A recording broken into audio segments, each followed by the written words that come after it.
आज हमारा basically forex market के बेसिक्स के ऊपर दूसरा सेशन है। जो बिल्कुल बुनियादी बातें थी मार्केट की, इस मंडी की, वो हमने प्रीवियस सेशन के अंदर कवर की हैं। आज हम कुछ मजीद बेसिक चीज़ों के बारे में पढ़ेंगे, जो कि हर जो भी बंदा ट्रेडर बनना चाहता है, जो भी पार्टिसिपेंट इस मार्केट में आता है और एज अ ट्रेडर अपना कैरियर को बनाना चाहता है, तो उनको वो बातें लाजमी पता होनी चाहिए।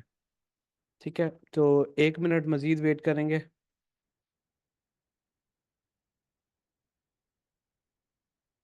अब हमारा क्लास का डेक्योर इस तरह से हुआ करेगा कि हम सबसे पहले अपना टॉपिक कंप्लीट करेंगे 40 मिनट 45 मिनट के अंदर। कोशिश किया करेंगे कि हमारा टॉपिक कंप्लीट हो जाए। उसके बाद क्वेश्चन आंसर आपका टॉपिक के रिलेटेड जो होगा वो करना है। और ड्यूरिंग क्लास आपने कोशिश करना है कि क्वेश्चन जो आपके माइंड में आए तो आप उसको लिख लें, अपने साथ एक नोट पैड रखें, और at the end of session आप वो क्वेश्चन करें, उसका आंसर मिल जाएगा। ठीक है। अब ऑफ द टॉपिक क्वेश्चन ना किया करें। बस ये है, बस आप इस बात का ख्याल रखें, क्योंकि फिर टॉपिक हमारा रह जाता है, इधर उधर की बातें स्टार्ट हो जाती हैं तो डिस्ट्रैक्शन होती है। तो चलें स्टार्ट करते हैं आज का टॉपिक। बाकी जो रह गए हैं पार्टिसिपेंट वो साथ साथ ज्वाइन कर लेंगे। सो आज हम पढ़ने वाले हैं टाइप्स ऑफ एनालिसिस इस मार्केट के अंदर।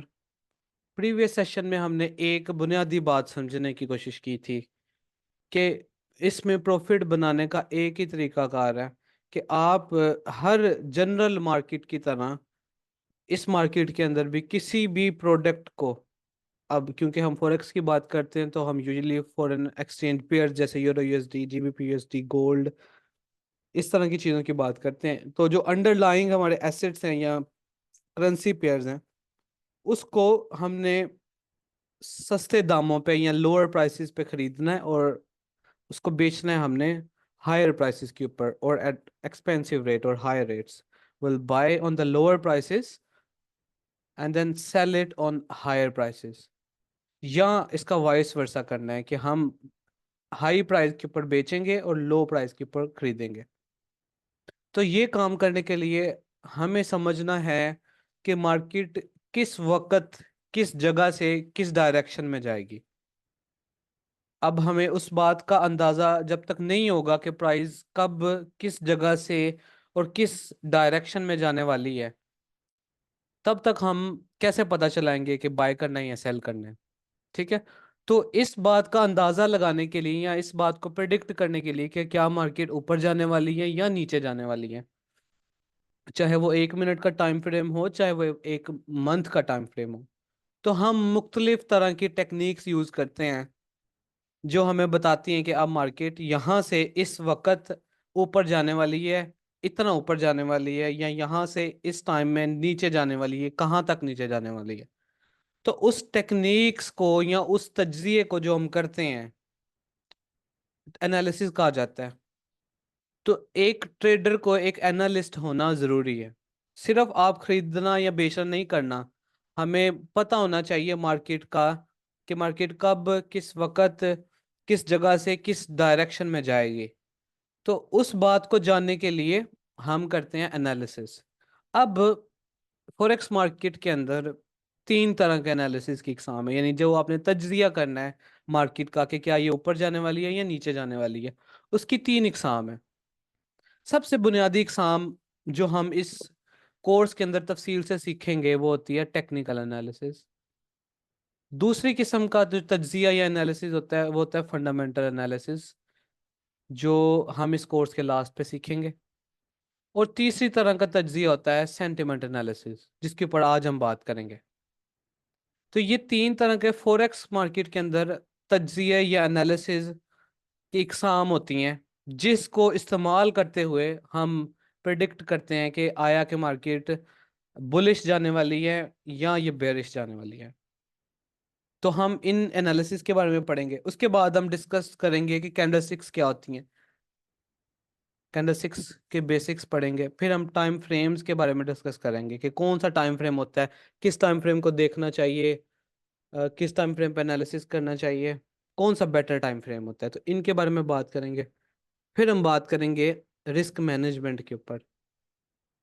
रिस्क मैनेजमेंट के ऊपर पूरे कोर्स के दौरान हम बात करते रहेंगे किसी न किसी तरीके से, क्योंकि ये ट्रेडिंग के अंदर सबसे अहम चीज अगर आप पूछें तो तज्जिया करने के बाद जो सेकंड मोस्ट इंपॉर्टेंट चीज होती है वो होती है रिस्क मैनेजमेंट आपकी। और थर्ड इंपॉर्टेंट चीज होती है आपकी ट्रेडिंग साइकोलॉजी।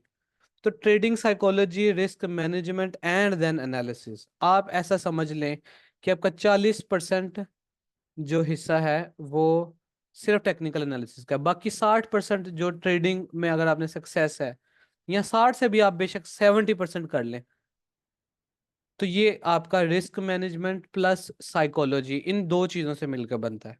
तो ये निहायत ही अहम चीजें हैं, और इन चीजों के बारे में हम साथ साथ इस पूरे कोर्स के अंदर बातें करते रहेंगे क्या होता है। लेकिन आज हम कुछ बेसिक चीजें इसके बारे में सीखेंगे जो कि लाजमी, हर इंसान के लिए, हर एक ट्रेडर के लिए लाजमी है। उसके बाद हम बेसिक्स पढ़ेंगे, कुछ बुनियादी बातें करेंगे आज के सेशन में कि मार्केट ट्रेंड क्या होते हैं। जब हम बात कर रहे होते हैं कि ट्रेंड मार्केट चल रहा है, या ये अप ट्रेंड है, या इसका ट्रेंड डाउन का है, या अब ट्रेंड अब इसका रुक गया है, या ट्रेंड चेंज होने वाला है, तो ये ट्रेंड क्या होता है, इन चीज़ों के बारे में हम बात करेंगे। तो चलें स्टार्ट करते हैं। सबसे पहले आ जाते हैं टाइप्स ऑफ एनालिसिस की तरफ। अब टाइप्स ऑफ एनालिसिस, यानी अभी मैं आपको बता के हटा हूं कि एनालिसिस क्यों जरूरी है। एनालिसिस इसलिए जरूरी है कि इस फॉरेक्स मार्केट के अंदर, एक सेकंड मैं इसका कलर चेंज कर लूं, ठीक है। फॉरेक्स मार्केट के अंदर प्राइस की जो फ्लक्चुएशन होती है, जिससे हमने प्रॉफिट बनाना है, उस फ्लक्चुएशन के बारे में अंदाजा लगाना, डिसाइड करना, प्रिडिक्ट करना कि ये फ्लक्चुएशन क्या, जो मार्केट में उतार चढ़ाव आ रहा है, तो क्या ये अब डाउन जाने वाली है या अप साइड पे जाने वाली है। इस बात को डिसाइड करने के लिए, प्रिडिक्ट करने के लिए, इस बात का तयन करने के लिए हम मुख्तलिफ तरह के एनालिसिस यूज करते हैं basically. So there are three major types of analysis. First one is technical analysis, second one is fundamental analysis, and third one is sentiment analysis। और जो लोग क्रिप्टो पे काम करते हैं उनके लिए जो एक और तरह का एनालिसिस होता है, that's called on chain analysis. क्योंकि हमारा एक कोर्स फॉरेक्स के मुतालिक है, तो हम इस एनालिसिस को फिलहाल डिस्कस नहीं करेंगे। तो फॉरेक्स मार्केट के अंदर these are the three type of analysis जो हमारी हेल्प करते हैं to predict where the price is more likely to go. तो अब बारी बारी इन तीनों के बारे में डिस्कशन करते हैं। सबसे पहले आ जाता है टेक्निकल एनालिसिस। अब टेक्निकल एनालिसिस क्या है, इसके बारे में डिस्कस करते हैं। अब जब हम टेक्निकल एनालिसिस की बात कर रहे होते हैं, या तकनीकी जायजा उर्दू में से कहेंगे, इंग्लिश में इसको टेक्निकल एनालिसिस कहते हैं। तो टेक्निकल एनालिसिस के अंदर हम जो प्राइस का चार्ट नजर आ रहा है, जो कैंडलस्टिक हमें नजर आ रही होती है, प्राइस की कैंडलस्टिक मूव कर रही है, कैंडलस्टिक ऊपर अप साइड पे जा रही है, कैंडलस्टिक डाउन साइड पे जा रही है, तो ये जो कैंडलस्टिक की मूवमेंट है, जो प्राइस की फ्लक्चुएशन है, जिसको हम बजरिया कैंडलस्टिक देख रहे होते हैं, हमने टेक्निकल एनालिसिस में क्या करना होता है कि statistical data and past price movements को देखते हुए प्रिडिक्ट करते हैं कि अगर हिस्ट्री के अंदर एक खास तरह का मार्केट ने पैटर्न बनाया है, या एक खास तरह की एक मूव दी है, तो हम उसको जेन में रखकर फ्यूचर के बारे में प्रिडिक्शन करते हैं कि अगर पास्ट के अंदर मार्केट ने एक पैटर्न बनाने के बाद एक साइड को मूव किया है, तो फ्यूचर में भी चांसेस ये हैं कि मार्केट दोबारा वही काम करेगी। यानी मिसाल के तौर पे, बिल्कुल बुनियादी से बात है कि एक सपोर्ट का एरिया है, हमने पास्ट के data, statistical data, historical data को उठा के देखा, पिछले 30 साल के, 50 साल का डेटा को उठाया, और हमने देखा कि जब जब मार्केट एक सपोर्ट के ऊपर आती है वहां से बाउंस करती है, अप साइड की तरफ अप बाउंस कर रही होती है इस सपोर्ट के ऊपर। ठीक है, अब हमने इस डेटा को बार बार टेस्ट किया, बार बार रीचेक किया, मुख्तलिफ टाइम फ्रेम्स पे, मुख्तलिफ चार्ट पे, मुख्तलिफ ईयर्स के अंदर जाके हमने इसकी बैक टेस्टिंग की। जब हमने देखा तो हमें पता चला कि ये पैटर्न तो मार्केट में बार बार रिपीट हो रहा है, कि जब मार्केट एक सपोर्ट क्रिएट करती है वहां से ये बाउंस होती है, एक सपोर्ट क्रिएट करती है वहां से ये प्राइस मूवमेंट करती है अपसाइड की तरफ। कैंडलस्टिक का ये एक मखसूस पैटर्न बना दिया है, सपोर्ट जिसे हम कहते हैं। और स्टेटिस्टिकली हमने देखा कि 10 में से 6 से 7 मरतबा, कह लो 70% ऑफ द टाइम मार्केट क्या करती थी, इस सपोर्ट से बाउंस करती थी। तो हमने इस पास्ट के डेटा को, स्टेटिस्टिकल एनालिसिस को या हिस्टोरिकल एनालिसिस को, जो कि चार्ट के पैटर्न्स के ऊपर हमने किया है, हमने देखा, बैक टेस्ट किया, पिछले 20-30 साल का डेटा चेक किया, और हमने देखा कि हर दफा ऐसे ही होता है, मोस्टली 10 में से 7 मरतबा यही मार्केट कर रही है। तो फिर हमने एक थीसिस क्रिएट कर लिया, एक हाइपोथेसिस जिसे कहते हैं क्रिएट कर लिया, एक प्रिडिक्शन बनाना शुरू कर दी कि मार्केट में अगर ये पैटर्न पिछले 50 साल से रिपीट हो रहा है, इसका मतलब है कि फ्यूचर में भी 70% चांसेस हैं कि ये जब जब सपोर्ट क्रिएट होगी तो मार्केट दोबारा से बाउंस करेगी। तो इन द फ्यूचर भी जब एक सपोर्ट क्रिएट होगी तो हम इस प्रीवियस पास्ट के हिस्टोरिकल एनालिसिस की बेस के ऊपर एक प्रिडिक्शन करते हैं कि मार्केट ने अगर सपोर्ट क्रिएट किया तो अब यहां से भी बाउंस होगी। तो फ्यूचर में भी मार्केट वही पैटर्न्स अपने दोबारा से रिपीट कर रही होती है। तो अगेन इन द फ्यूचर हम अपना हिस्टोरिकल डेटा को यूज करते हुए इन पैटर्न्स की बेस के ऊपर प्रिडिक्ट कर सकते हैं। मैं आपको और एग्जांपल दूं कि मिसाल के तौर पर हमने हिस्टोरिकल डेटा में देखा कि जब जब मार्केट एक रेंज को ब्रेकआउट करती है, मार्केट एक साइड पे, मार्केट इस तरह एक बॉक्स के अंदर मूव कर रही थी, रेंज कर रही थी, जिस साइड को इसने रेंज ब्रेक की उसके बाद ये उसी साइड को मूव किया। हमने एक दफा इस पैटर्न को देखा, फिर हमने इसी सेम पैटर्न को बार बार मुख्तलिफ टाइम फ्रेम्स पे पिछले 50 साल का डेटा पे जाकर चेक किया, तो हमें समझ आई कि ये तो पिछले 50 सालों से, या जब से मार्केट्स, ये फाइनेंशियल मार्केट की ट्रेडिंग ऑनलाइन स्टार्ट हुई है, तब से मार्केट यही पैटर्न रिपीट करती आ रही है। तो हमने हिस्टोरिकली पास्ट डेटा को देखा, स्टेटिस्टिक्स चेक किए कि 10 में से कितनी मरतबा सेम पैटर्न आया है। हमने देखा कि 10 में से 8 मरतबा सेम मार्केट ने बिहेवियर किया है, एक मखसूस पैटर्न बनाया, उसके बाद एक खास तरह की मूव की है, और वो मूव हमें बार बार चार्ट पे नजर आई। तो ये हमने पास्ट का डेटा चेक किया, बैक टेस्टिंग की, और उनके स्टेटिस्टिक चेक किए, और इसकी बना के ऊपर अब हमने एक बेसिकली एक चीज लर्न की मार्केट से, एक प्रिडिक्शन बनाई कि जब मार्केट इन द फ्यूचर एक रेंज करेगी तो देर आर 70 to 80% चांसेस कि जिस साइड पे ब्रेकआउट करेगी ये पे उस साइड को मूव करेगी, based on historical data, based on previous price movement, based on previous patterns, right?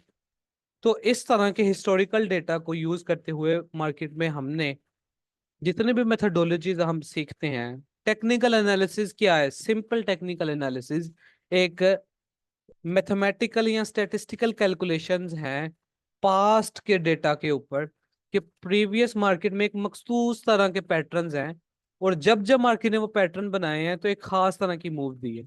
वो मूव अप साइड के ऊपर भी हो सकती है, वो मूव डाउन साइड की तरफ भी हो सकती है। लेकिन हमने ये चीज जब नोट की कि there are some patterns that are repeating themselves again and again, and statistically there are more than 70% chances कि जब भी वो पैटर्न बनते हैं तो मार्केट एक मखसूस तरह की मूव देती है। तो उन पैटर्न्स की बना के ऊपर हमने एक एनालिसिस की, एक पूरी साइंस बना ली। इस पूरी साइंस का नाम टेक्निकल एनालिसिस है। तो मुख्तलिफ तरह के पैटर्न्स होते हैं, जिस तरह के हम इस कोर्स के अंदर सीखने वाले हैं, स्ट्रक्चर को, मार्केट स्ट्रक्चर को हम तफसील से सीखेंगे। अब वो भी क्या है, एक मार्केट स्ट्रक्चर मेथोडोलॉजी है बेस्ड ऑन प्रीवियस डेटा। उनका हमने स्टेटिस्टिक चेक किए हैं, चार्ट्स के ऊपर जाके बैक टेस्टिंग की है, और देखा है कि अच्छा ये एक मखसूस अंदाज है मार्केट के मूव करने का।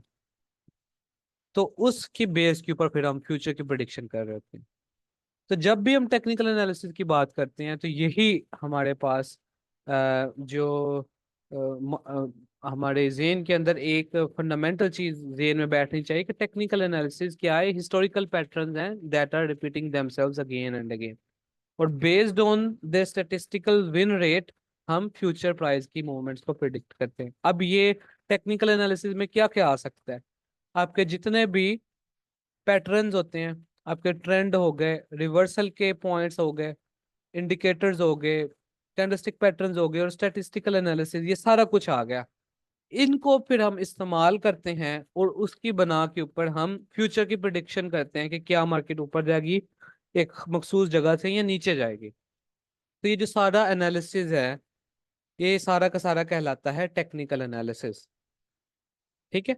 तो हाँ, अब ये कौन से पैटर्न्स हैं, कब कौन सा पैटर्न आएगा तो मार्केट ऊपर जाएगी, कब नीचे जाएगी, कैसे हमें समझ आएगा, वो सब कुछ हम बड़े तफसील के साथ इस कोर्स में सीखने वाले हैं। टेक्निकल एनालिसिस की पूरी साइंस हम देखेंगे क्या है। तो अभी हमने क्या किया, एक इंट्रोडक्शन, एक बुनियादी तारीफ पढ़ी कि टेक्निकल एनालिसिस होता क्या है। पहले तो हो गया एनालिसिस क्या होता है, कि अब हमें हमारा बेसिकली मकसद क्या है, फाइंड आउट कि मार्केट ऊपर जाने वाली है या नीचे जाने वाली है। अब वो कैसे पता चलेगा, उसके लिए जो पहली टेक्निक है, जो कि मोस्ट फेमस टेक्निक है, वो है टेक्निकल एनालिसिस की। और वो होती क्या है, प्रीवियस हिस्टोरिकल डेटा को हमने देख के कुछ मखसूस पैटर्न्स फाइंड आउट किए हैं, और उन पैटर्न्स को हमने देखा है कि जब ये पैटर्न हिस्ट्री में दोबारा, फ्यूचर में दोबारा आएंगे तो उसी तरह की मूव एक्सपेक्टेड है, क्योंकि प्रीवियस काफी एक लंबे अरसे से मार्केट सेम पैटर्न्स के ऊपर मूव करती हुई आ रही है। और उस पैटर्न्स, उन बेसिकली पॉइंट्स की बना के ऊपर हम डिसीजन लेते हैं कि whether we are going to take a buy trade और a sell trade. So this is known as technical analysis. अब आगे चलते हैं सेकंड टाइप ऑफ एनालिसिस की तरफ। सेकंड टाइप ऑफ एनालिसिस में आ जाता है फंडामेंटल एनालिसिस। अब फंडामेंटल एनालिसिस की जब हम बात करते हैं, अब अगेन इसका काम भी क्या है, इसने भी प्रिडिक्शन करनी है, लेकिन इसका प्रिडिक्शन करने का तरीकाकार मुख्तलिफ है as compare to technical analysis. अब ये एक डिफरेंट साइंस है फंडामेंटल एनालिसिस की। अब इसमें हम क्या देखते हैं, मैं आपको एक जनरल एग्जांपल से समझाने की कोशिश करता हूँ। देखें, एक मोबाइल की ही एग्जांपल लेते हैं, यूजुअली मोबाइल्स आर कॉमन, सो एक मोबाइल की एग्जांपल लेते हैं कि एक मोबाइल है कोई, उसकी लेट्स से कंपनी ने एक प्राइस बनाई है $1,000 की उसकी प्राइस है। अब ये प्राइस $1,000 क्यों आई है, क्योंकि कंपनी ने देखा कि इसके अंदर जो हमने जो कुछ भी टेक्नोलॉजी यूज की है, डिफरेंट पार्ट्स यूज किए हैं इस मोबाइल के अंदर, उनकी कॉस्ट क्या है, उन्होंने वो डाली। सबसे पहले जो उसके मोबाइल फोन के अंदर पार्ट्स ऐड किए गए हैं, उसकी स्क्रीन है, कैमरास हैं, सेंसर्स, जो कुछ भी होता है मोबाइल के अंदर, वो सारे कुछ उनकी एक खास मखसूस वैल्यू है। उसके बाद जिन कंपनीज के अंदर वो बनवाए गए हैं, उनका अपना प्रॉफिट मार्जिन होता है। फिर जो लेबर फोर्स है सारा का सारा, फिर लॉजिस्टिक्स सारे के सारे, एक जगह से दूसरी जगह लेके आने में क्या खर्चा होगा, हर चीज को उन्होंने ऐड करके जो उसकी एक फेयर वैल्यू बनती थी, प्राइस बनती थी, $1,000 उन्होंने फिक्स कर दिया। अब ये जो $1,000 है ना, बेसिकली ये प्राइस डिपेंड करती है मुख्तलिफ फैक्टर्स के ऊपर जो कि एक्चुअल में वैल्यू ऐड कर रहे हैं। हमेशा किसी भी चीज की प्राइस ड्राइव होती है by the value we are getting from that. अगर मैं आपको यही कह दूं कि ये मोबाइल सेम प्राइस $10,000 का है, चीजें वही सेम लगी है, चाहे वो दुनिया का सबसे अच्छा मोबाइल है, आप नहीं खरीदेंगे ना, आप कहेंगे कि इसकी फेयर प्राइस, क्योंकि जो जो चीजें इसमें यूज हुई हैं वो चीजों की मालियत ही इतनी है, इसकी वैल्यू जो प्रोवाइड कर रहा है ये हमें, वो $1,000 की वैल्यू है, तो हम 10,000 तो कभी भी नहीं पे करेंगे, तो कोई भी नहीं खरीदेगा। इसका मतलब है कि किसी, अब मोबाइल के साथ आप किसी और चीज को, प्रॉपर्टी की एग्जांपल देख लें। एक प्रॉपर्टी की प्राइस ड्राइव क्या चीजें कर रही होती है, एक तो प्रॉपर्टी इटसेल्फ के वो कितने स्क्वायर फीट की प्रॉपर्टी है, सेकंड के उस प्रॉपर्टी में जब आप अपनी कोई बिजनेस एस्टेब्लिश करेंगे या आप घर बनाएंगे या कोई आप शॉप ओपन करेंगे, कुछ भी ओपन करेंगे, तो उसके इर्द गिर्द कौन सी फैसिलिटीज हैं अवेलेबल? क्या वहां पे आपके पास इंटरनेट की बेस्ट?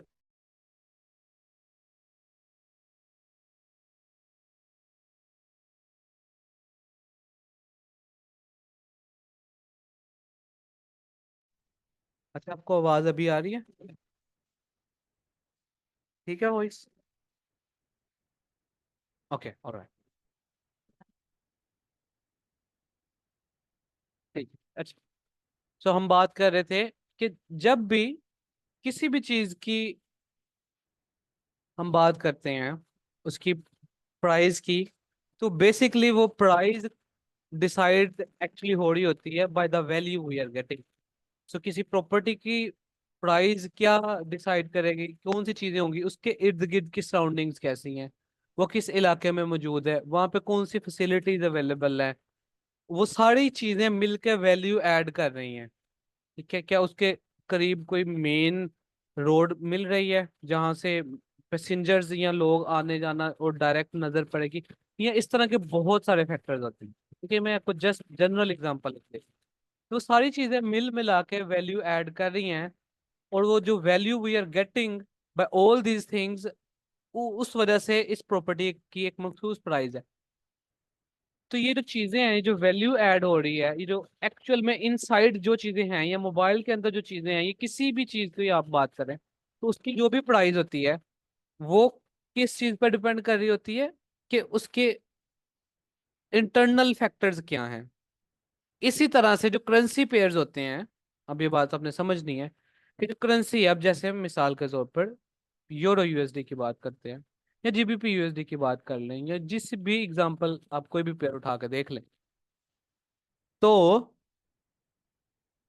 उसकी जो एक मखसूस प्राइस है, मिसाल के तौर पर 1.200, ये एक खास प्राइस है यूरो यूएसडी की, कि आपको 1 यूरो खरीदने के लिए $1.2 देने पड़ेंगे। अब ये जो प्राइस है ना, ये एक्चुअल में डिटरमिन हो रही है बहुत सारे फैक्टर्स की वजह से, जो कि किस पे डिपेंड करते हैं वो फैक्टर्स? वो इन दो कंट्रीज की इकोनॉमीज के ऊपर डिपेंड करते हैं। अब उसके अंदर क्या क्या आ जाते हैं? उसके अंदर हमारे पास आ जाती है कि जीडीपी क्या चल रही है यूरोप की, क्या जीडीपी चल रही है जी डॉलर यूएसए की, इन्फ्लेशन रेट्स क्या चल रहे हैं, यानी महंगाई कितनी है यूरोप के अंदर, या यूएसए के।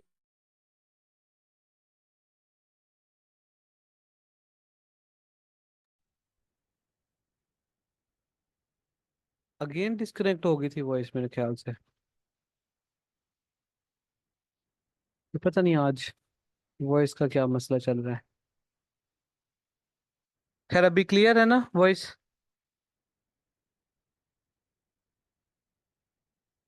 हम्म। अच्छा, चलें देखते हैं, मैं इसको सॉल्व करता हूँ आज क्या मसला है। वेल, जो हम बात बेसिकली कर रहे थे कि किसी भी करेंसी पेयर की जो प्राइस होती है ना, वो मुख्तलिफ फैक्टर्स मिलकर डिसाइड कर रहे होते हैं। यूरो यूएसडी की जो प्राइस हमें चार्ट पे नजर आ रही है ना, वो बस ऐसे ही नहीं नजर आ रही।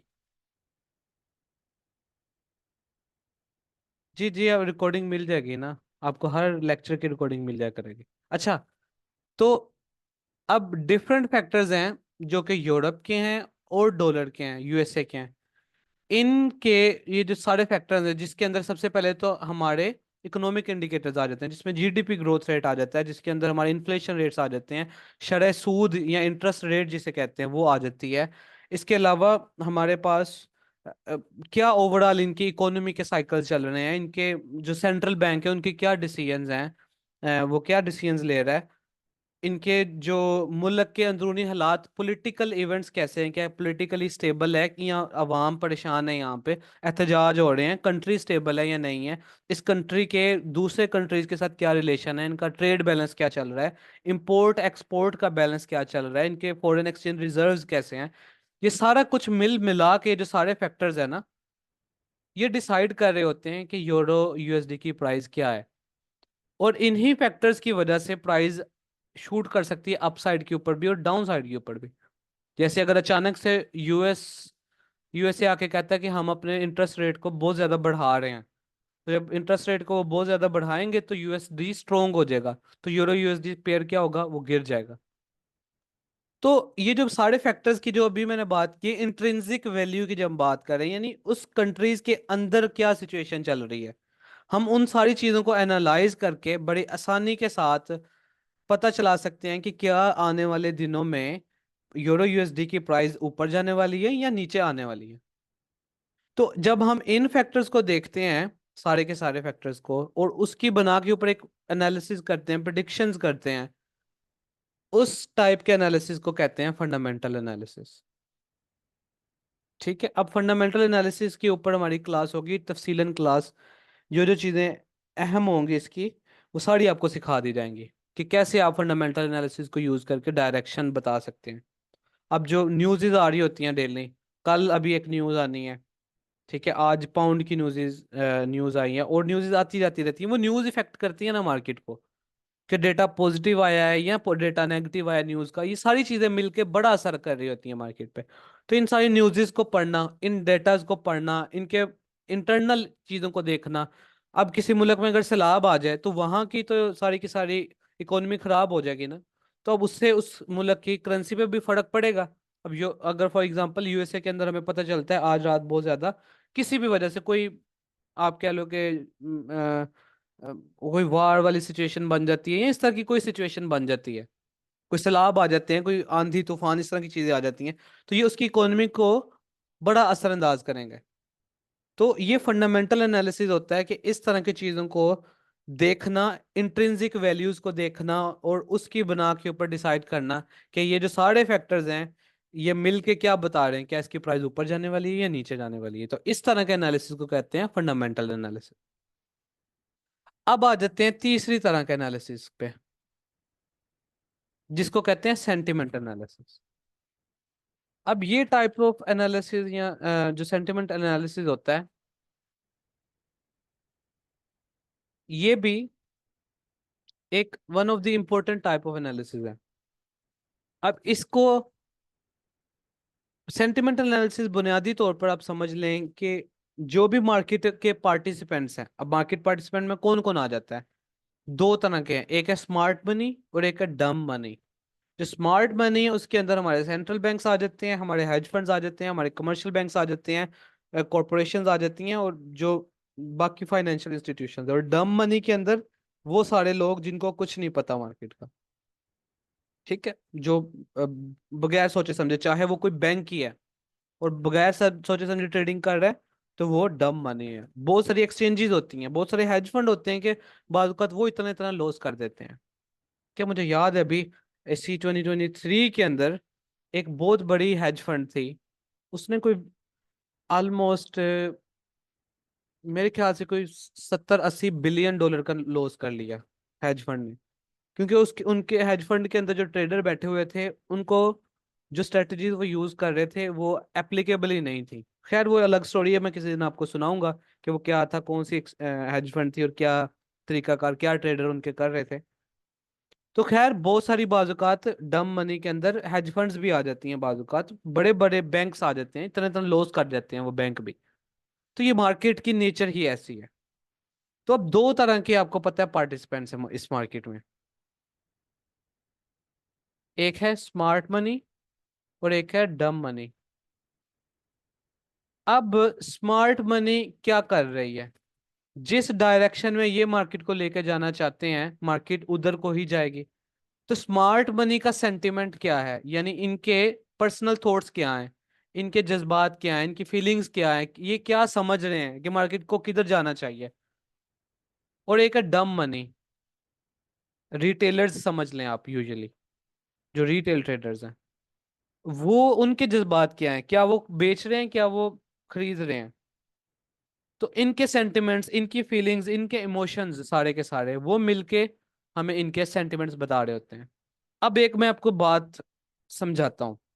देखिए आपने एक बात सुनी होगी कि इस मार्केट के अंदर 95% लोग जो रिटेल ट्रेडर्स हैं वो पैसे क्या करते हैं, बताएं जरा चैट में बता दें, क्या वो पैसे बनाते हैं या लॉस करते हैं? 95%, या 95 के बजाय आप 80 कह लो, मेजोरिटी समझ लें, 80, 90, 95, ये एक फैक्ट है। जो कि ब्रोकर्स हर साल अपना डेटा बताते हैं। यानी मेजोरिटी ऑफ रिटेल ट्रेडर्स, जो आम जिनको सोचे समझे बगैर जो ट्रेडिंग कर रहे हैं, रिटेल ट्रेडर्स, वो पैसा लॉस करते हैं। यानी वो जो भी ट्रेड कर रहे हैं वो गलत कर रहे हैं। अच्छा, अब मेरा आपसे क्वेश्चन है, इस बात को आपने गौर से समझना है। अगर आपको पता लग जाए किसी तरीके से कि कोई एक पेयर है यूरो यूएसडी, ये यूरो यूएसडी का एक पेयर है, उसके अंदर 90% जो रिटेल ट्रेडर्स है ना, जो कि डम मनी जिसे हम कहते हैं, रिटेल ट्रेडर जो लूजर्स हैं, वो बाय कर रहे हैं।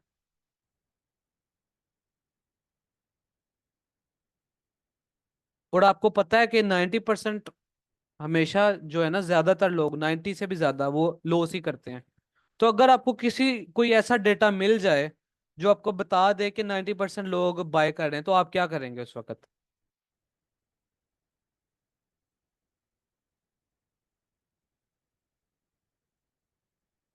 सीधी सी बात है, आप सेल करेंगे। ये बात समझनी है आपने, इंपॉर्टेंट बात है। यानी अगर आपको रिटेल ट्रेडर्स के पता लग जाए कि इनके क्या जज्बात हैं, ये बाइंग कर रहे हैं, इनके सेंटिमेंट्स क्या हैं, तो आप उस सेंटिमेंट को यूज करके उनके अगेंस्ट में एक अपना जेन में एक खाका तैयार कर सकते हो कि ओके, 90% लोग अगर बाय कर रहे हैं, और ये भी मुझे पता है कि 90% लोग लॉस करते हैं इस मार्केट में, तो इसका मतलब है कि अब ये अगर बाय कर रहे हैं तो मार्केट सेल होगी। तो इस डेटा को यूज करना, इस चीज को यूज करना बेसिकली कहलाता है सेंटिमेंट एनालिसिस। कि आप ये डेटा आप चेक करो कि 90% लोग या 80% लोग या 85% लोग बाय कर रहे हैं, सेल कर रहे हैं, और आप उसके हिसाब से फिर उसके अगेंस्ट ट्रेड ढूंढो। तो इस तरह के एनालिसिस को, ये भी एक एनालिसिस की किस्म है ना, टाइप है, इसको आप कहते हो सेंटिमेंट एनालिसिस। ठीक है। I am not really sure आपने कितनों ने इसके बारे में पहले से सुना हुआ है, सीखा हुआ है। हाँ जी, मैं अभी बताता हूँ ना, मोहिउद्दीन, ये मैं आपको सारा दिखाता हूँ, डेटा भी चलते हैं। तो ये भी एक टाइप ऑफ एनालिसिस होता है। ठीक है जी, अब चलते हैं जी, ये डेटा आता किधर से है, देखना कैसे है और यूज कैसे करना है। तो मुझे 1 मिनट दें, मैं ये ओपन कर लूँ।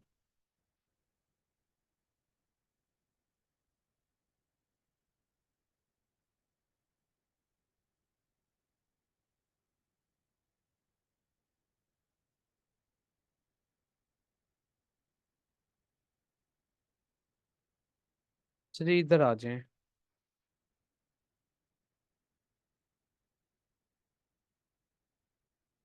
ये आपको शेयर हो गया। ओके, ये एक वेबसाइट है, इसका मैं लिंक आपके ग्रुप में सेंड कर दूंगा। ठीक है। अब ये वेबसाइट को कैसे यूज करना है इसको समझते हैं। अब आप देखें, एक सेकंड में ना पूरा वो शेयर करता हूँ ताकि आपको ये भी नजर आए। ओके। अच्छा, अब जरा मैं किसी एक पेयर पे जाता हूँ। अ, जैसे मिसाल के तौर पर चले टॉप पे चलते हैं। ये देखें जरा, मैं आपने मुझे बताना है कि क्या पॉइंटर नजर आता है मेरा या नहीं। एक सेकंड, क्या आपको ये एरो नजर आ रही है लगी? चैट में जरा बताएं।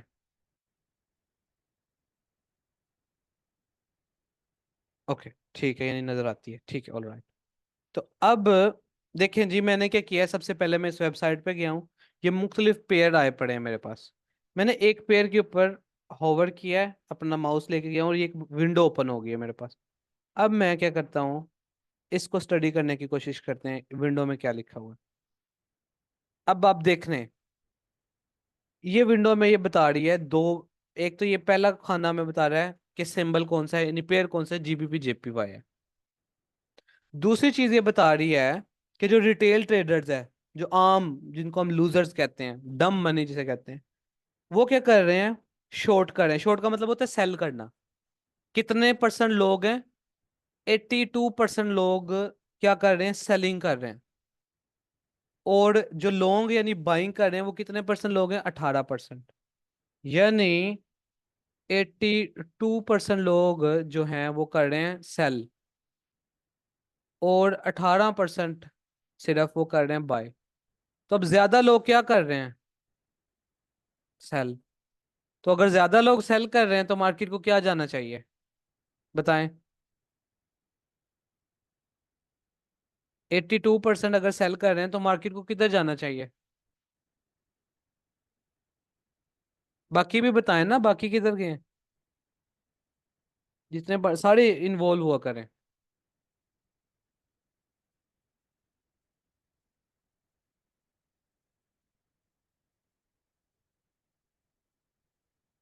गुड। कि अगर तो सिंपल सी बात है जी। ज्यादा लोग 82%। ये ऑथेंटिक ही होता है मोयुद्दीन, ये ऑथेंटिक डेटा होता है। ज्यादातर लोग सेलिंग कर रहे हैं तो हमें पता है ज्यादातर लोग नुकसान करते हैं। तो सिंपल। अब हमें चार्ट नहीं मैंने ओपन किया अभी तक। कोई चार्ट नहीं ओपन किया। अब आई एम डैम श्योर कि हम अगर जीबीपी जेपीवाई का चार्ट ओपन करेंगे तो ये ऊपर ही जा रहा होगा, क्योंकि ज्यादातर लोग सेल करे जा रहे हैं, सेलिंग करे जा रहे हैं। चलिए अब ओपन करके देखते हैं। मैं ट्रेडिंग व्यू पे जाता हूँ, जीबीपी जेपीवाई का चार्ट ओपन करते हैं इधर जाकर।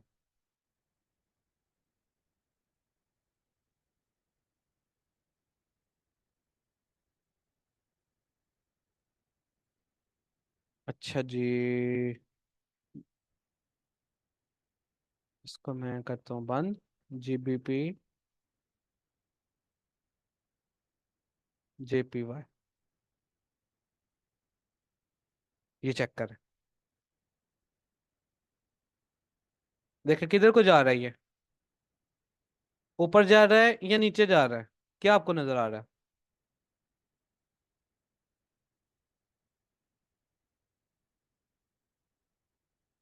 यानी हमने सिर्फ वो डेटा को यूज करते हुए आंखें बंद करके बता दिया कि ज्यादातर लोग सेल करके बैठे हैं, इसका मतलब है ये सीधी सी बात है, ज्यादातर लोग अगर लूजर्स हैं इस मार्केट में उन्होंने लॉस ही करना है। तो आपको पता चल गया, वो डेटा बता रहा है कि ज्यादा 82% सेल कर रहे हैं तो इसने ऊपर ही जाना है मार्केट ने।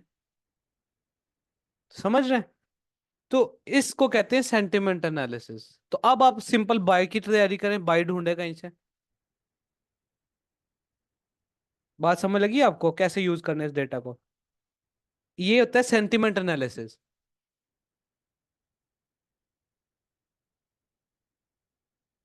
जी जी, लाइव होता है, लाइव होता है।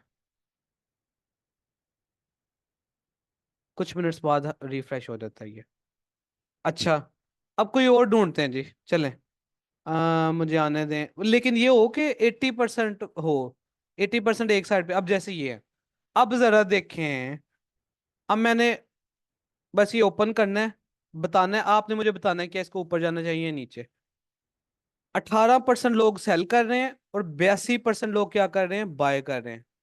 यूरो जीबीपी को यूरो जीबीपी को 82% बाय करके बैठे हैं, बाय बाय बाय कर रहे हैं। और सिर्फ 18% सेल कर रहे हैं। यानी 80 से ज्यादा परसेंट लोग एक साइड पे हैं और वो क्या कर रहे हैं, बाय। अब ये किधर जा रहा होगा आप बताएं। बताएं। सारे बताएं ना। गुड। सेल जा रहा होगा। अब हमने चार्ट नहीं ओपन किया अभी हमने। ऐसे ही आप जाके चेक करते हैं चार्ट पे क्या हो रहा है, ऊपर जा रहा है नीचे जा रहा है। Euro GBP. ये लें जी, चार्ट आ गया। इसको ओपन करें। किधर जा रहा है? देख। ये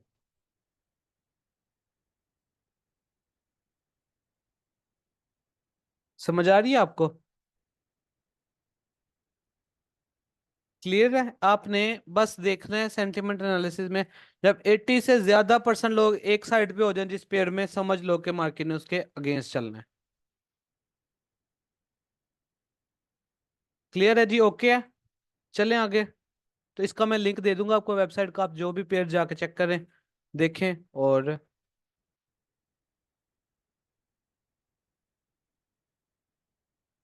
इससे ना, अब बात सुने। हाँ जी जी, गोल्ड भी है जी, सारे हैं। गोल्ड का देखते हैं क्या कर रहा है। ज्यादातर लोग क्या कर रहे हैं गोल्ड में, जाके चेक करते हैं। वेयर इज XAU USD, ये चेक करें। अब ये मिक्स है, यहाँ पे 80% है ही नहीं है, तो इसको आप इस सूरत में नहीं यूज कर सकते। हाँ, इसमें क्या है, इसमें ऑलमोस्ट 75% बाय कर रहे हैं, इसका मतलब ये नीचे आ रहा होगा सिल्वर, यानी 75 80 इस तरह, इससे ऊपर के ज्यादा मतलब बराबर बराबर जिसमें होना है उसमें नहीं ये यूज होगा सेंटीमेंट। तो XAG ये सिल्वर है, तो ये देख लेते हैं XAG को जाके। XAG USD, तो ये डाउन आ रहा है, देखें क्यों? क्योंकि 75% लोग इधर क्या कर रहे हैं, बाय कर रहे हैं, तो इसने नीचे आना है। ठीक है, तो इस तरह के एनालिसिस को ये जो हम करते हैं, सेंटिमेंट्स देखने, लोगों के जज्बात देखने, लोगों के थॉट्स पढ़ना, कि मेजोरिटी लोग क्या कर रहे हैं। जो क्वेश्चन आंसर है ना, ये लास्ट पे करेंगे। क्वेश्चन आंसर जो है ना, यार अभी बाय सेल की बात की है किसी ने, देखे? मैंने अभी आपको कहा बाय करो या सेल करो इधर से। अभी ये पूरा कोर्स है, कोर्स के एंड के ऊपर जाके आपको सारा क्लियर होगा ना, बाय कैसे करनी है, सेल कैसे करनी है। ये तो आज तो हम बेसिक्स पढ़ रहे हैं, अभी सिर्फ सिर्फ बेसिक्स पढ़ रहे हैं, बुनियादी बातें हैं। अभी तो ये समझ ले ABC भी नहीं हम पढ़ रहे।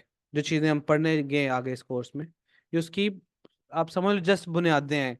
ये वो चीजें हैं जो कि यूजुअली हम एक्सपेक्ट, पहले पहले जब हम कोर्स करवाते थे तब हम ये चीजें नहीं बताते थे, हम एक्सपेक्ट करते थे ये तो पता ही होंगी हर एक को, यानी ये बुनियादी बातें हैं। लेकिन बाद में हमने देखा कि कई बहुत सारे ऐसे पार्टिसिपेंट्स होते हैं जो बिल्कुल नए हैं, उनको ये भी क्लियर करना जरूरी होता है, तो इसलिए ये बुनियादी बातें मैं आपको बता रहा हूँ। तो खैर ये होता है जी सेंटिमेंट एनालिसिस। अब क्वेश्चन मैं इसके ना आपके बाद में लास्ट पे लेता हूँ, टॉपिक पहले पूरा कर लें। अच्छा, back to the slides. Sentiment analysis ये होता है। ठीक है, अब उसके बाद आ जाते हैं जी कैंडलस्टिक्स के बारे में, कि कैंडलस्टिक क्या होती है। ये जो चार्ट के ऊपर हम कैंडल्स देख रहे होते हैं,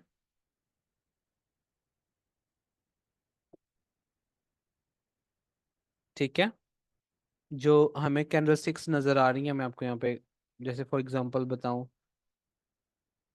ए, जैसे ये एक कैंडल है, ऐसे इस तरह की एक कैंडलस्टिक हमें नजर आ रही है। अब इस कैंडलस्टिक का मतलब क्या होता है? ठीक है, अब कैंडलस्टिक बेसिकली उसके डिफरेंट पार्ट्स होते हैं, और हम देखते हैं कि कैंडल बनती कैसे, समझते हैं। कि देखें, कैंडलस्टिक बेसिकली ये जापानीज जो ट्रेडर्स है ना, काफी मतलब 18 सेंचुरी की ही बात है, कि जो जापानीज ट्रेडर्स हैं उन्होंने अपने जो उनकी लोकल मार्केट्स होती थी, जिसके अंदर आप समझ लें ये यूजुअल जो मार्केट्स होती हैं हमारी, कपड़े की मार्केट्स होगी, शुगर मार्केट और इस तरह की मार्केट है, वेट मार्केट या इस तरह की जो मार्केट्स होती हैं, उस मार्केट की जो प्राइसेस होती हैं चीज़ों की, उतार उतार चढ़ाव को एक्सप्लेन करने के लिए उन्होंने ये तरीकाकार जो है ना इख्तियार किया था, इसलिए इनको जापानीज कैंडलस्टिक्स भी कहा जाता है। तो ये जापान के लोगों ने किया था। अब ये कैंडलस्टिक कहती क्या है? कैंडलस्टिक बेसिकली प्राइस किस तरफ को गई है, मिसाल के तौर पर एक दिन के अंदर प्राइस ने क्या किया है, कि जब दिन का आगाज था तो प्राइस मिसाल के तौर पर गोल्ड की थी, लेट्स से $1000 गोल्ड की प्राइस थी।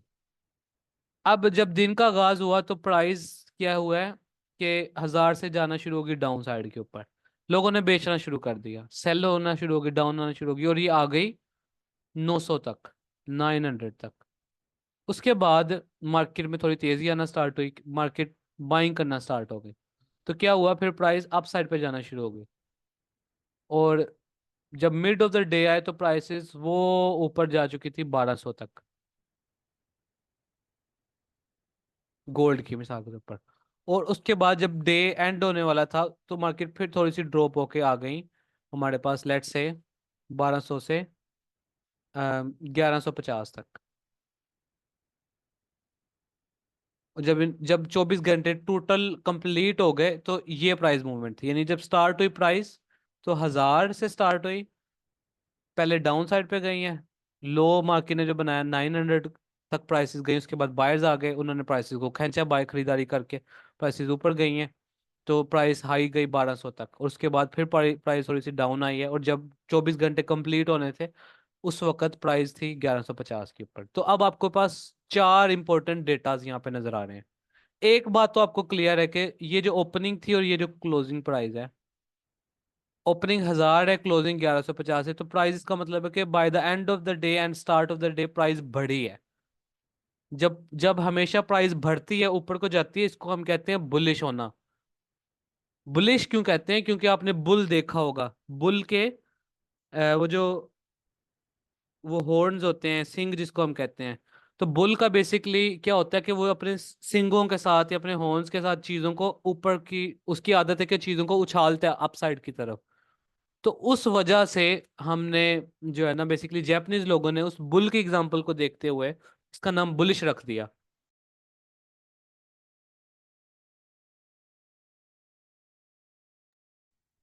ठीक है। तो बेस्ड ऑन वो सिंपल बुल की आप समझ लें कि यूज करते हुए, बुलिश का मीनिंग क्लियर होगा। बुलिश का मतलब है, ये देखें मैंने बात की, बुल बेसिकली, आपको बुल का तो पता है ना, वो जो एनिमल होता है बुल, उसका पता है बुल बेसिकली क्या होता है कि उसके सींग होते हैं, वो सींग के साथ चीजों को बेसिकली, उसकी एक आदत है, एक समझ लो कि वो चीजों को ऊपर की साइड पे उछालता है। तो जस्ट उन्होंने उसकी उसी बात को लेके उन्होंने कहा, जो जापानीज लोग थे जब वो नेमिंग रख रहे थे, तो उन्होंने कहा कि अगर प्राइस ऊपर को गई है, यानी जब स्टार्ट हो रहा था दिन, मिसाल के तौर पर तब प्राइस थी 1000, और जब प्राइस दिन का इख्तिताम हुआ है तो उस वक्त प्राइस थी है 1150, तो इसका मतलब है कि इस दिन प्राइस ऊपर साइड पे गई है ना। जब ये अप साइड पे गई है तो उन्होंने कह दिया ये बुलिश है, कि आज का दिन क्या था, बुलिश था। बुल से निकला है, और बुल बेसिकली, बुल की एक खसूसियत होती है कि वो चीजों को अपसाइड के ऊपर लेके जाता है, उछालता है।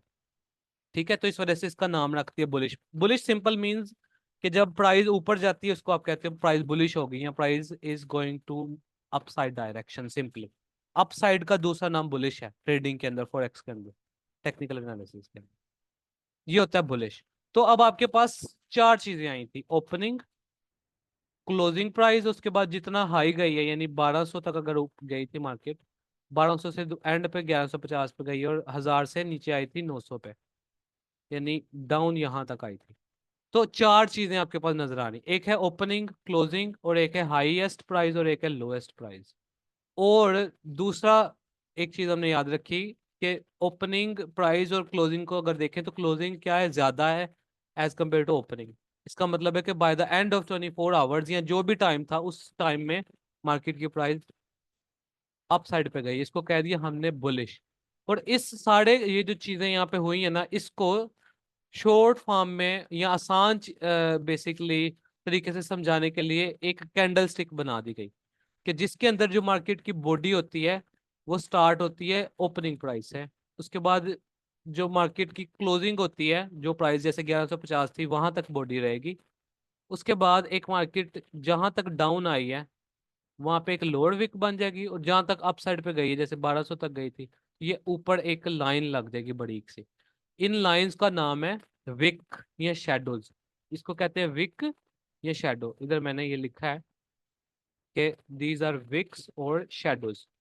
लोअर विक हमेशा क्या बताती है, जो भी लो लगा है, और हायर विक क्या बताती है, जो भी हाई लगा है।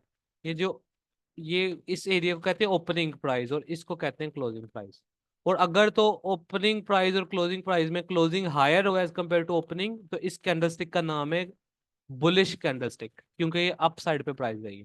तो ये जो प्राइस की मूवमेंट है, इसको इस शक्ल में जाहिर करने का नाम है कैंडलस्टिक, और ये जापानीज लोगों ने सबसे पहले बनाया।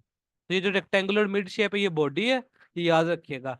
और ये जो अपर है ये हाइज एंड लोज होते हैं, विक इसको कहते हैं। ऑन दी अदर हैंड अगर प्राइस दूसरा तरीका करता है, यानी प्राइस नीचे आ जाती, प्राइस यहाँ से स्टार्ट हुई है 1200 से, ओपनिंग के ऊपर ऊपर गई है सबसे पहले 1300 तक, और उसके बाद डाउन साइड पे आना शुरू हो गई है, ये गई है डाउन आते आते 800 तक, और उसके बाद डे एंड होने से पहले ये आ गई मिसाल के तौर पर 900 तक। क्लोज हुआ है 900 पे और स्टार्ट हुआ था 1200 पे। इसका मतलब है कि ओपनिंग और क्लोजिंग को देखें तो ओपनिंग क्या थी, ज्यादा थी, और क्लोजिंग कम है, तो इसका मतलब है प्राइस डाउन आई है ना। तो अब जो बियर होता है, बियर का आपको पता होगा, ये भी एक जानवर है सिंपल सा। तो उस बियर क्या करते हैं, अपने हाथों से या पंजों के साथ, जो उसकी फ्रंट लेग्स होती हैं उसके साथ क्या करता है, चीजों को जब हिट करता है तो वो चीजें डाउन साइड के ऊपर गिरती हैं। ये बियर की एक ट्रेट है, समझ लो, उसका तरीका कर ये है। तो इस वजह से फिर हम, जब प्राइस भी नीचे को गिरे, तो हमने इसका नाम रख दिया बेरिश, बियर से बेरिश। ठीक है, बस ये पता नहीं कैसे जो भी उसके जेहन में आए बंदे के नाम, ठीक है, उसने रख दिया है। भालू कहीं ले आया, कहीं से वो बुल ले आया, तो खैर उस वजह से इन्होंने बस इसके नाम रख दिए। ठीक है, तो इसको आप कहते हो बेरिश कैंडलस्टिक। तो ये कैसी बनती है, बेसिकली इसके अंदर भी सेम चीज ही होती है। एक सेकेंड। ये मार्केट की जो ओपनिंग है और जो क्लोजिंग है वहां तक बॉडी होगी, जो ऊपर गया है वो हाई होगा, और जो लो लगा है वो लो होगा। तो चार पार्ट्स होते हैं। ओपनिंग ऊपर वाली साइड पे होती है, और क्लोजिंग ये एंड पे, क्योंकि प्राइस डाउन आई है। और नीचे वाली विक लो कहलाती है और ऊपर वाली विक हाई कहलाती है। इसको कहते हैं बियरिश कैंडलस्टिक। ठीक है जी। इसकी मैंने ये ग्राफिकल एग्जांपल यहाँ पे बनाई है ताकि आपको समझ आ जाए, जो बिगनर्स हैं बिल्कुल। तो ये जी कैंडलस्टिक आपको मैंने समझा दिया। बुलिश ग्रीन कैंडलस्टिक, ओपनिंग, फिर लो जो लगा है, फिर क्लोजिंग, और ये हाई। और ये बेरिश कैंडलस्टिक होती है इसी तरह से, हाई, ओपन, क्लोज और लो। तो अगर प्राइस डाउन आई है, ओपनिंग जहाँ से हुई थी उसके बाद डाउन आई है, तो ये हमारे पास क्या कहलाती है, बेरिश कैंडलस्टिक। और अगर अप साइड पे गई है तो ये बुलिश कैंडलस्टिक कहलाती है। ठीक है जी। अब हर कैंडलस्टिक को बनने का एक मखसूस टाइम है, कि अगर एक कैंडलस्टिक आपको एक दिन का बता रही है तो उसको हम कहेंगे डेली कैंडलस्टिक, यानी एक दिन का प्राइस एक्शन बता रही है। अगर आपको एक कैंडलस्टिक आपको एक घंटे का प्राइस एक्शन बताएंगे तो आप उसको आवरली कैंडलस्टिक कहोगे। मिसाल के तौर पर मैं MT4 में आपको दिखाता हूँ। एक सेकंड, मुझे MT4 ओपन करने दें।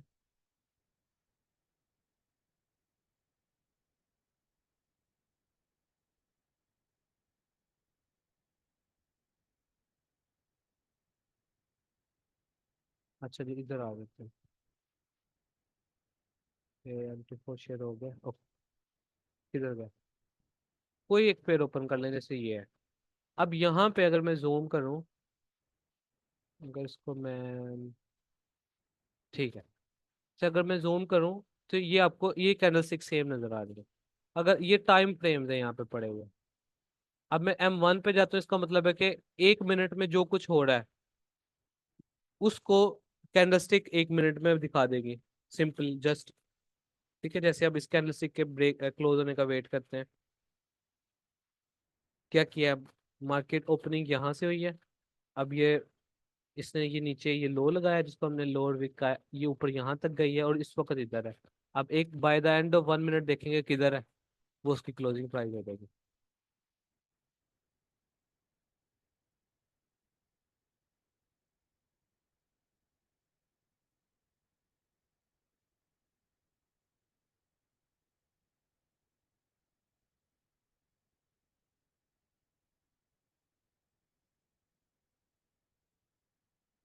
ओके, सो सिंपली वही चीज जो हमने बात की थी, कि ओपनिंग ये लो बनाया, ये हाई बनाया, और ये क्लोज बना दिया। तो ये एक कैंडलस्टिक है, इसने 1 मिनट का डेटा हमें बताया कि 1 मिनट में क्या क्या हुआ है। अब इसी तरीके से जिस आप H1 में जाते हैं तो ये एक घंटे का प्राइस एक्शन हमें बता रही है कैंडलस्टिक। और एम मंथली में जाएंगे तो एक महीने में जो कुछ हुआ है वो आपको एक कैंडलस्टिक बता रही है। अगर मैं जूम करूं प्रीवियस कैंडलस्टिक पे, तो आप देख सकते हैं कि प्रीवियस मंथ में ये कैंडलस्टिक क्या बता रही है, कि प्राइस यहाँ से ओपन हुई है, इस जगह से प्राइस डाउन गई है इस लो तक, के बाद ये अप साइड पे गई है इस हाई तक, और एंड के मंथ के एंड तक पे यहाँ पे जाके क्लोज हुई। ये एक बुलिश कैंडलस्टिक है, हाईज एंड लोज सिंपली।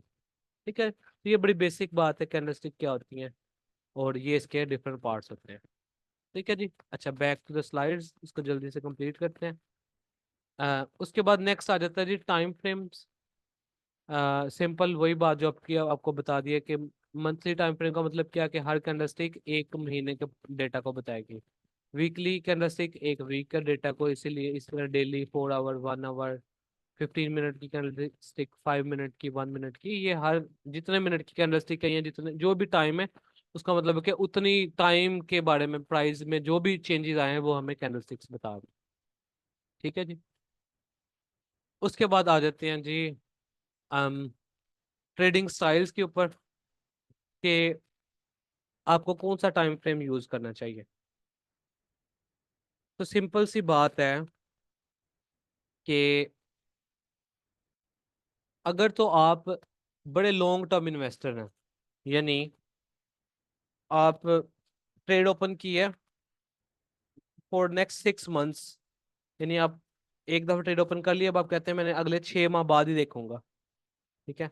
तो जो लॉन्ग टर्म इन्वेस्टर्स होते हैं वो यूज करते हैं हमारे पास मंथली या वीकली चार्ट्स, क्योंकि उन्होंने बड़ा ब्रॉडर पिक्चर देखने और उनकी एक एक ट्रेड चलनी है महीनों तक, 6 माह, एक एक साल, दो दो साल, बाद का 5 5 साल तक उनकी ट्रेड चलती है, जो लॉन्गर टर्म इन्वेस्टर होते हैं। यानी मिसाल के तौर पर अगर आपने इन्वेस्टमेंट करनी है सिल्वर के अंदर एज अ इन्वेस्टमेंट, तो अब जाके अब आप 1 मिनट 1 का चार्ट तो नहीं ना ओपन करोगे, आप देखोगे कि अच्छा मैं इन्वेस्टमेंट कितनी देर के लिए चाहता हूँ, मैं चाहता हूँ कि अगले 1 साल के लिए इन्वेस्टमेंट करनी है सिल्वर के अंदर, तो आप उसका जाके मंथली या वीकली चार्ट खोल के देखोगे। ठीक है।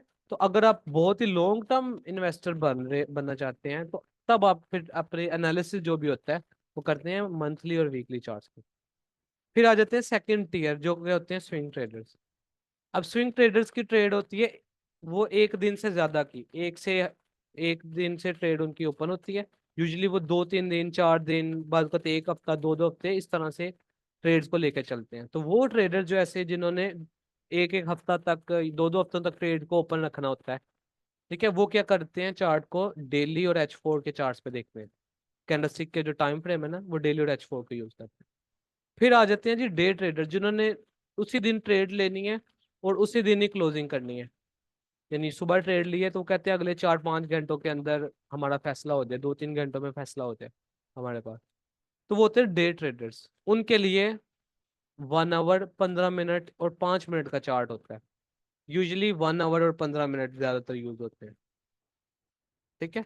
और उसके बाद आ जाते हैं लास्ट कैटेगरी स्कैल्पर्स की, जो कि बस शॉर्टर टर्म 5 10 पिप लिए मार्केट से एग्जिट कर लिया, शॉर्टर टर्म प्रॉफिट, कुछ मिनट्स के लिए ट्रेड ओपन करते हैं, 10 15 20 मिनट, ज्यादा से ज्यादा 1 घंटे के लिए ट्रेड ओपन रखी, तो वो होते हैं स्कैल्पर्स। स्मॉलर टर्म तो वो उनके लिए फिर रिकमेंडेड होता है 1 मिनट और 5 मिनट के चार्ट्स। अगर आप एक बिगनर ट्रेडर हैं तो रिकमेंडेशन मेरी होती है हमेशा स्विंग ट्रेडिंग और डे ट्रेडिंग की तरफ, कि आप इन टाइम फ्रेम्स को लेके चलें, ज्यादा बड़े टाइम फ्रेम में तो बिल्कुल भी ना जाएं और ज्यादा लोअर टाइम फ्रेम में भी बिल्कुल ना जाएं, क्योंकि लोअर टाइम फ्रेम में ट्रेडिंग मुश्किल है, ज्यादा नॉइस होती है, और बड़े टाइम फ्रेम में जाने का फायदा कोई नहीं है। तो ये 1 घंटा 15 मिनट H4 और डेली, ये जो 4 टाइम फ्रेम है ना, ये आपके लिए अहम टाइम फ्रेम्स होते हैं।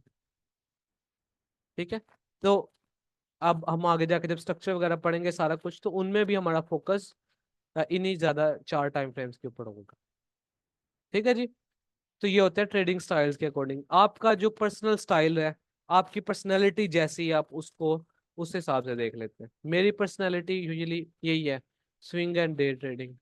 ठीक है। ना तो मैं लॉन्गर टर्म इन्वेस्टर हूँ, और स्कैल्पिंग देख कर लेता हूँ कभी कभार, मतलब स्ट्रीम के ऊपर आ गए, वहां पे लोग ट्रेड मांग रहे होते हैं, बाय करने सेल करने, तो स्कैल्पिंग कर ली, 10 20 पिप 30 पिप ले लिए, 50 पिप ले लिए, तो स्कैल्पिंग कर लेता हूँ। लेकिन आप स्कैल्पिंग की तरफ जरूर आए, लेकिन after few months of trading, जब आप ग्रिप हो जाए हायर टाइम फ्रेम पे, अब आप एक दफा बड़े टाइम फ्रेम से पैसे बनाने स्टार्ट कर लिए आपने, आपको ग्रिप होगी अपने मेथड पे, फिर बेशक स्कैल्पिंग पे आ जाए आहिस्ता आहिस्ता, लेकिन इन द बिगिनिंग हमेशा से आप जो है ना बड़े टाइम फ्रेम स्विंग ट्रेडिंग या डे ट्रेडिंग को ही सिलेक्ट करें, इन दोनों का कॉम्बिनेशन, कि अगर स्विंग मिल गई तो स्विंग ले ली, डे मिल गई तो डे ले ली, बस। ठीक है जी। उसके बाद आ जाता है रिस्क मैनेजमेंट। ये आप समझ लें कि लोड साइज कैसे कैलकुलेट करनी है, कितनी लोड से ट्रेड करनी है। तो ये इंपॉर्टेंट बात है, ये भी आपने याद रखनी है कि जो अभी मैं आपको बता के हटा था कि ट्रेडिंग में एनालिसिस के बाद सबसे इंपॉर्टेंट काम होता है रिस्क मैनेजमेंट, कि जब आप ट्रेड ओपन करें बाय एंड सेल, कितनी लोड साइज से ट्रेड ओपन करनी है। तो उसके लिए हम यूज करते हैं अपना, सबसे पहले तो आपको पता होना चाहिए कि आपके एसएल के कितने पिप्स हैं बन रहे। ठीक है। फिर आपने देखना है आपका अकाउंट साइज कितना है, और उस अकाउंट के ऊपर आपने 1 से 2% मैक्सिमम रिस्क लेना है। बिगिनिंग के अंदर तो हम रेकमेंड करते हैं कि 0.5% रिस्क से ज्यादा ले ही ना। ठीक है, यानी अगर आपके पास $1,000 का अकाउंट है, तो उसके ऊपर $10 से ज्यादा रिस्क ना ले, 1%। ठीक है, और अगर बिल्कुल स्टार्ट है रियल अकाउंट के ऊपर, तब तो आप $5 से ज्यादा भी रिस्क ना ले। एक अच्छा ट्रेडर हमेशा अपने रिस्क मैनेजमेंट के अंदर अच्छा होता है। आपके रिस्क मैनेजमेंट सिंपल अच्छी है ना, देखें, तो आप अपने कम रिस्क, कम उसके साथ भी, विन रेट के साथ भी पैसे कमा सकते हैं। देखिए मिसाल के तौर पर, अगर आपका विन रेट है 60%, यानी 10 में से आपकी 6 ट्रेडें विन होती हैं, 6 विनर्स हैं, और 4 आपकी लॉसेज हो जाती है। अब आपने क्या किया, 1% रिस्क लिया हुआ है एक ट्रेड के ऊपर। ठीक है, और आपका जो रिस्क टू रिवार्ड है वो 1 to 2 है। मिनिमम 1 to 2 तो आपको आराम से मार्केट दे देती है, आंखें बंद करके मिल जाता है। इतना रिस्क टू रिवार्ड है आपका। तो सिंपल सी बात है, अगर आपका 1 to 2 है, यानी आप अगर आपका मिसाल के ऊपर 30 पिप का एसएल है, तो आपका टीपी होगा 60 पिप का। सिंपल सी बात है। तो अगर आपका एसएल लगता है तो कितना परसेंट जाएगा, 1% जाएगा। और अगर आपका टीपी लगता है तो आपको कितने परसेंट मिलेगा मार्केट से, 2% मिलेगा। राइट। तो अगर आपने 10 ट्रेडें ली और हर ट्रेड के ऊपर आपने $10 का रिस्क लिया, ठीक है, अगर आपके पास $1,000 का अकाउंट था, आपने 1% चला, $10 का रिस्क लिया, और आपकी 10 में से 6 ट्रेडें विन हो गई, तो क्योंकि आपका रिस्क आपका 1% था, रिवार्ड 2 था, तो आपको मिले कितने, $20 एक ट्रेड से। ऐसे ही है। तो आपको 20-20 करके 20 × 6, $120 प्रॉफिट आ गया। और आपके पास 4 लूजर्स थे, लेकिन वो 1% रिस्क के साथ थे, तो 10 × 4 कितना हुआ, $40। 40 नेगेटिव है, 120 पॉजिटिव है, आप नेट में $80 प्रॉफिट के अंदर बैठे हैं। समझ रहे हैं।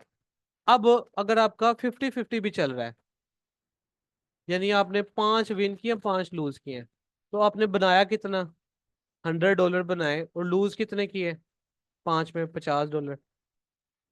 तो फिर भी आपने क्या किया, $50 एंड पे बनाए ही इस मार्केट से। ठीक है, यानी 50%, अगर आप सिंपल सपोर्ट, कुछ आपको नहीं आता, आप सिंपल सपोर्ट रेजिस्टेंस को लेके चलते हैं, तो 50% तो आप आसानी से मिल जाएगा ना।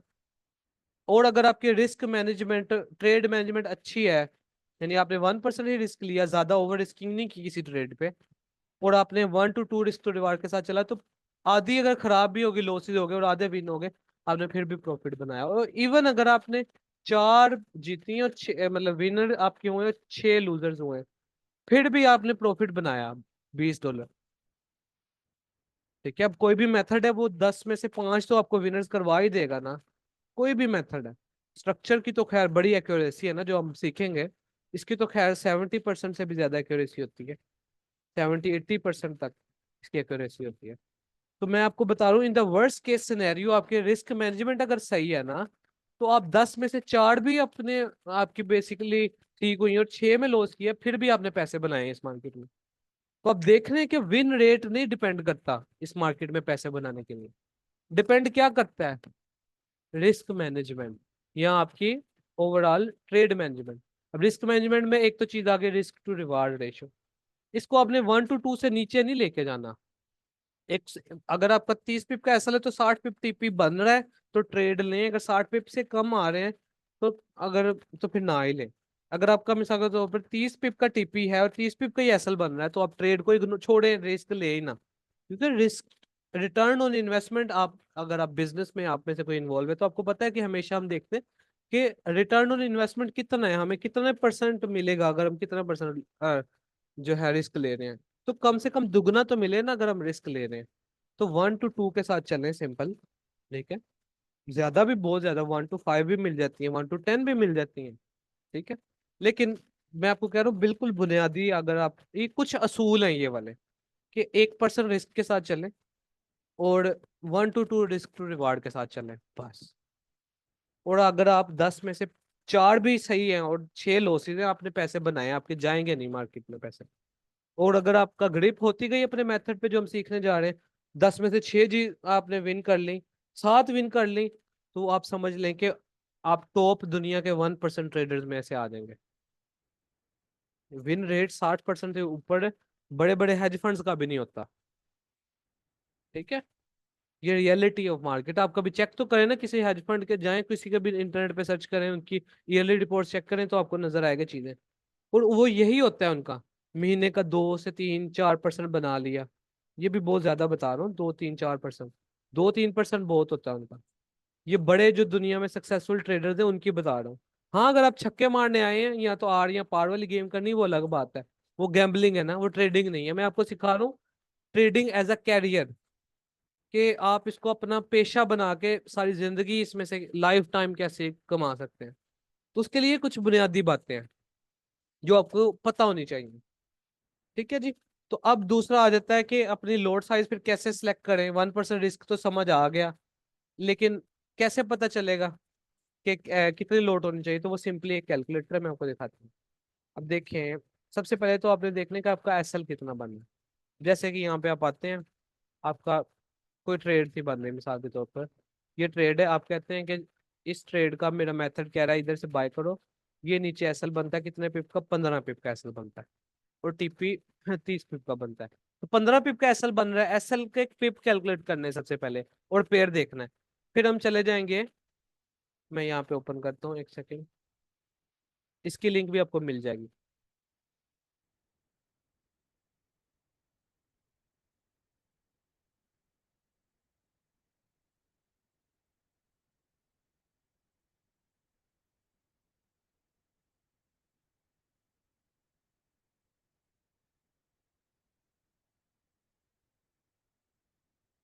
ओके, इधर आ जाए।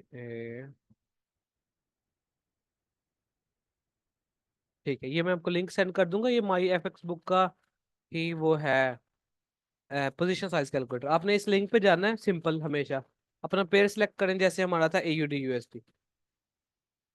वो किया, अब अपना अकाउंट साइज डालें। कितना है? मिसाल के तौर पर आपका है $5000 का अकाउंट, सिंपल मिसाल के तौर पर। आपने कितने परसेंट रिस्क लेना है बताया आपको मैंने, मैक्सिमम 1%। 1% लिखें, और पिप कितने बन रहे थे? 15 पिप। जितने भी आपके हर सेटअप के अलग पिप होंगे ना, जो भी एसएल बन रहा है, तो आप उतने पिप लिखें और इधर कैलकुलेट करें कितने लोट वो कह रहा है, 0.33। तो अब हमने जब ट्रेड लगानी है वहां पे जाके, MT4 में अगर जाते हैं, तो यहाँ पे जाके अगर ट्रेड लगानी है, तो लोड साइज यहाँ पे आपने क्या लिखना है? 0.33 बाय करना है। ठीक है, अगर ये लग जाए अब, ओके ये लग गई। और इसका एसएल कितना हमने कहा बन रहा था मिसाल के ऊपर? 15 पिप। तो वो आपने लगा दिया इधर, 15 पिप के ऊपर। ठीक है, और टीपी खींच के लगा दिया आपने 30 पिप के ऊपर। अब अगर ये लॉस हुआ हमारे पास, तो $50 का होगा। विन हुआ तो $100 का होगा। ठीक है, तो इस तरह से आपने हमारे पास 1% रिस्क के साथ आपने चलना होता है। और ये पोजीशन साइज कैलकुलेटर से आप सिंपल पेयर पे जाएं, जो भी आपका पेयर है। ठीक है, अपना अकाउंट साइज डाल लें। 5000 का अकाउंट है तो इसका 1% कितना बनता है? $50। अगर $1000 का अकाउंट है, ठीक है, सेम आपके एस एल और पिप्स हैं, कैलकुलेट करें। अब ये कह रहा है अगर आपका $1000 का अकाउंट है तो आप 0.07 की लोड लगाएं। अगर आपका $500 का अकाउंट है, अब कैलकुलेट करें तो अब आपने इतनी लोड साइज लगानी, 0.33। ठीक है जी। तो इस तरह से आप जितना भी आपका अकाउंट साइज है इधर लिखें, और उतना आप कर लें। ठीक है जी, हाँ जी, वही ये लोड बता रहा है ना कितनी लोड है। ये देखें, ये एक ही लोड, मल्टीपल लोड है नहीं। एक ही लोड जो आएगी है वो बस उतने की एक एक्टिव कर ले, तो ये आपका कैलकुलेटर होता है। तो ठीक है जी, बैक टू द स्लाइड्स।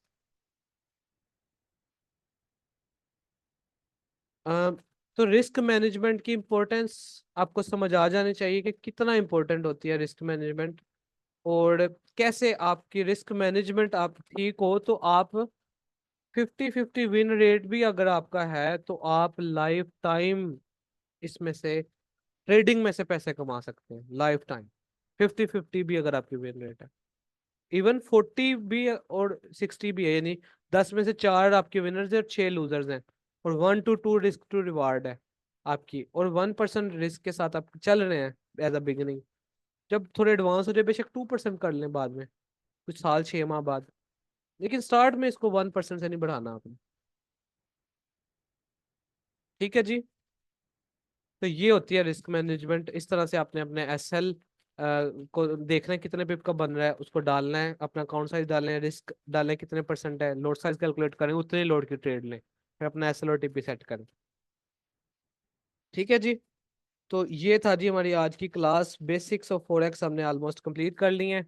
आज हमने सीखा types of analysis, her analysis की बुनियादी बातें सीखी, फिर सेंटिमेंट एनालिसिस क्या होता है वो सीखा, फिर हमने देखा कैंडलस्टिक्स के बारे में, बुलिश बेरिश टाइम फ्रेम्स के बारे में, और फिर हमने रिस्क मैनेजमेंट के बारे में सीखा। तो आपके इस टॉपिक के मुतालिक कोई क्वेश्चन है तो आप यहाँ पे टाइप कर दें, मैं आपको देख रहा हूँ। Hedge fund, hedge fund basically एक ट्रेडिंग फर्म होती है बड़ी, यहाँ पे मुख्तलिफ लोग अपना पैसा डालते हैं, मिलियंस और बिलियंस ऑफ डॉलर्स के उनके पास फंड्स होते हैं, वो भी ट्रेडिंग कर रहे होते हैं ऐसे बाई सेल।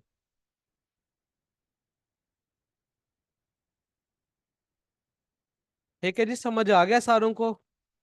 कैसा था आज का सेशन? समझ समझ आई है बातों की आपको, जो बातें मैं बस समझाना चाह रहा था? नॉट रिकमेंडेड बिल्कुल भी। जी जी, मैं लिंक सेंड कर दूंगा।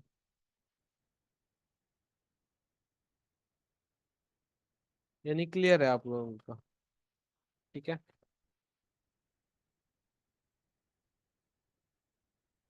चलें जी। ठीक है। फिर ये हमारा आज का सेशन था, इसको आपको मैं अपलोड करके कुछ देर में।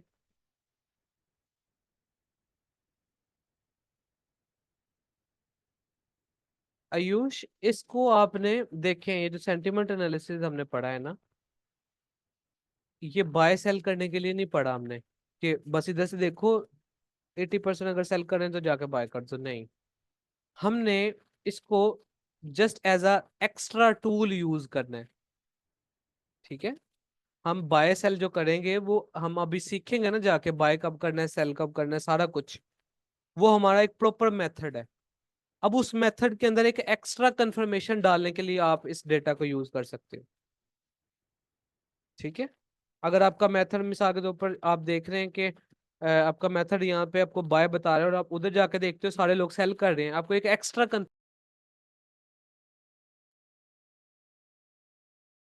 ठीक है जी। तो बाकी अब आपको मैं अ,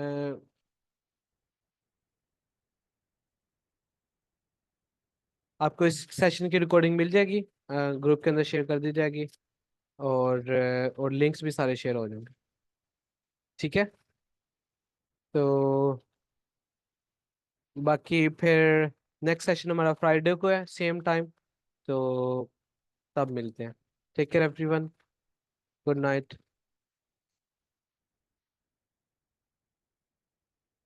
अल्लाह हाफिज।